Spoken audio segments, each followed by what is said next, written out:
When you're trying to get pregnant, you might be scheduling in lovemaking a bit more frequently, and that might make you more apt to grab the lube that's on your nightstand. But as you're reaching for the bottle, your mind starts to race. Hang on, is this stuff even safe to be using when trying for a baby? Hadn't you read something somewhere about egg whites being fertility enhancing? And all the while, you're in your head instead of in your body, enjoying time with your sweetheart. And so you're drying up even more, taking out all the fun out of the trying to conceive part, the trying part. So let's talk about what belongs in the bin and what is safe for you to use, so next time you can be making memories trying for that baby instead, okay? If this is the first time that you're seeing one of my videos, hello lovely! I am Inge Sprey and I'm a natural fertility specialist helping couples worldwide to fall pregnant naturally with the videos on this channel and on my program, the Fertility Reclaim. The great news is that a lot of studies have been done on lubricants and try to conceive. So in this video, I'll talk you through the common ones, the ones that are branded for trying to conceive, the natural ones, the kind of unexpected ones. And as I like to do, I've got a bonus tip for you that I am saving for the end of this video. At the end of this video, you will know which ones you're going to want to keep on your nightstand or in your nightstand and which one you're going to chuck. I'd love to know what lube you like to use right now, so head on over to the comment section and share with us, and I will share my favorite one as well. The best lube that you can have is your own, and that is cervical mucus. Cervical mucus is the fertile mucus that shows up around your cervix right before ovulation happens. So it's really, really cool. I've talked about this numerous times, but let me give you the short summary. Cervical mucus is produced under the influence of estrogen, and estrogen goes up before ovulation happens. The cool thing is, outside of your fertile window, so the time in your cycle that you can fall pregnant, that cervical mucus is actually quite sperm unfriendly. The sperm isn't possible to get through very well. It's also more acidic, so it kills off, well, bacteria is the reason, but it also kills off sperm.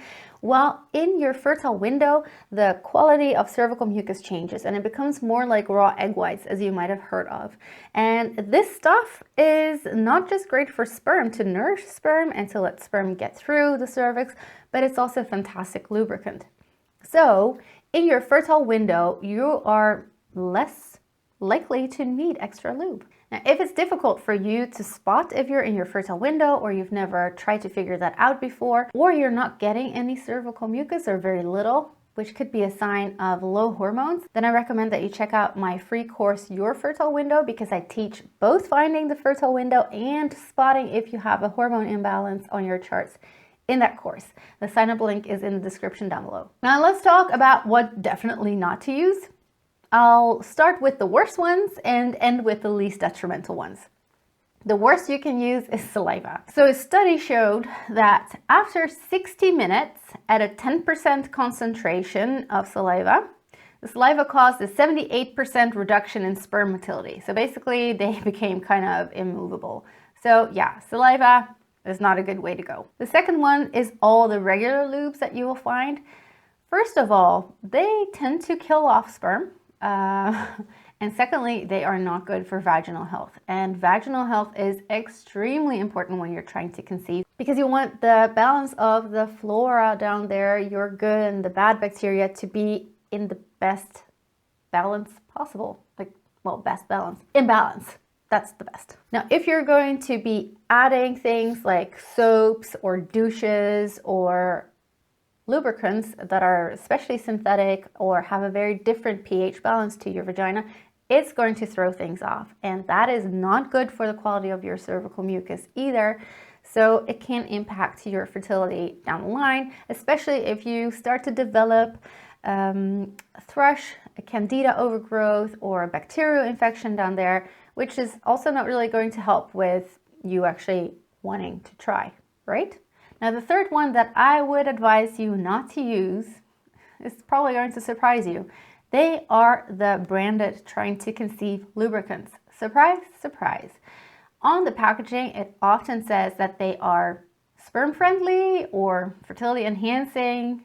haven't had one in my hands recently, so I don't know what the wording is exactly. I'm pretty sure they will be very careful about what they put on there exactly. But generally speaking, the fact that it's called something with baby or conceiving is going to make you think that it's fertility enhancing or going to increase your chances of falling pregnant. And studies have shown that this is not the case. Compared to the regular lubes, yes, they kill off sperm less. But even with the studies that were done, these lubes couldn't be considered actually sperm friendly. They were still killing off sperm, but just a little bit less. I think that some of the more organic ones are not as detrimental for your vaginal health, but overall speaking, I think anything that is man-made, prefab, it's just not going to be great for vaginal health. So again, I would avoid these also because there's usually a price tag and it's not going to help. If based on what I just said, you're not sold on the trying to conceive lubes, then I would also leave the olive oil in the kitchen because that was performing basically in the same way. It was also affecting motility, although not as badly as the regular lubes or saliva. And here's another one that I wouldn't necessarily recommend either, and it's called mustard oil. Honestly, I would have never thought of using that as lube. I'm sure that it doesn't burn, but just something with the word mustard, I'd be like, maybe not. But it is plastered all over the internet that it is considered sperm friendly, that the motility isn't affected, so that this is a good option. However, I wouldn't recommend it because the studies have shown that although the motility wasn't negatively impacted, so the motility is the movement of the sperm, it actually hyperactivated the sperm. Now, maybe that's a good thing that they swim faster, but I don't know. I'd rather have them swim as is natural for them and not hyperactivate them. So since there are other options, again, I'd probably leave the mustard oil. Before we go into what I do think you can use when you're trying to conceive as a lubricant, here's a bit of an anticlimax, and yeah, pun intended, but studies have actually shown that the type of lubricant doesn't really impact fertility, doesn't really impact the chance of getting a positive pregnancy test.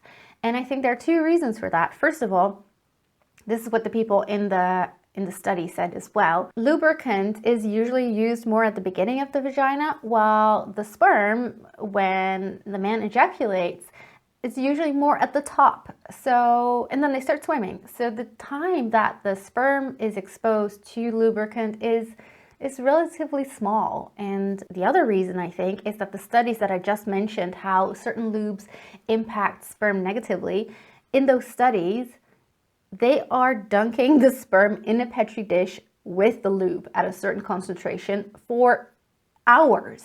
So first of all, they are exposed to way more of the lube and much longer to that lubricant than in a natural setting. Now, the researchers that did these studies did say, okay, so if you're already struggling with fertility, it can take longer for sperm to swim up. So in that case, we recommend that you just stay away from these poor performing lubricants.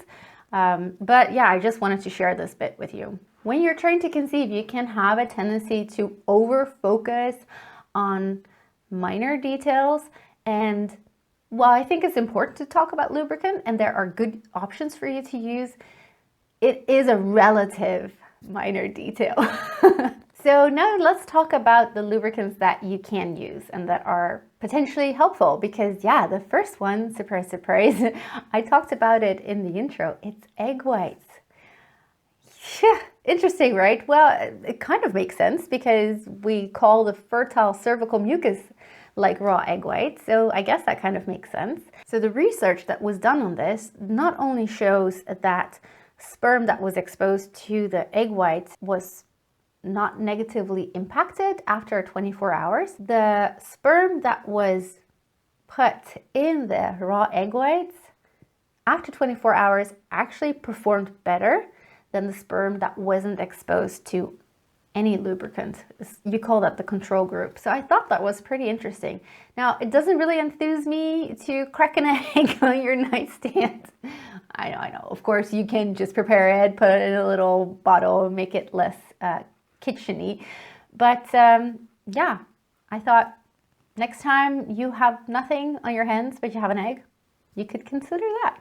And here is the lubricant that I recommend to all my patients, and that is coconut oil. I do recommend that you get organic so that you're not exposed to any pesticides or anything like that inside. What I love about coconut oil is that it's sperm friendly, but it's also vagina friendly. It is a fantastic antimicrobial, so especially if you are sensitive to developing thrush or bacterial infections, especially after sex, you know, you're already getting a head start because the lubricant is already helping you keep things in balance down there. And here is my bonus tip. And the reason that it's a bonus tip is because you can't buy it in a jar or in a bottle. And I said at the beginning that cervical mucus is the best lubricant you can have, but actually, how about arousal fluid? Because the moment that you get excited, the Bartholin's glands will produce fluid, and that is the best lubrication you can have. And to encourage for that to be produced, you need to take your time. You need to invest in having fun, enjoying your partner, and in foreplay. And that is important for you guys. You need to invest in foreplay with your woman. It takes a little bit longer for us to warm up than it does for you. What is also important and very simple to remember is that if you're dehydrated, it's a lot harder for your body to produce this kind of fluid. So make sure that your water intake is appropriate. I do realize that it's hard to have fun when you have a low sex drive.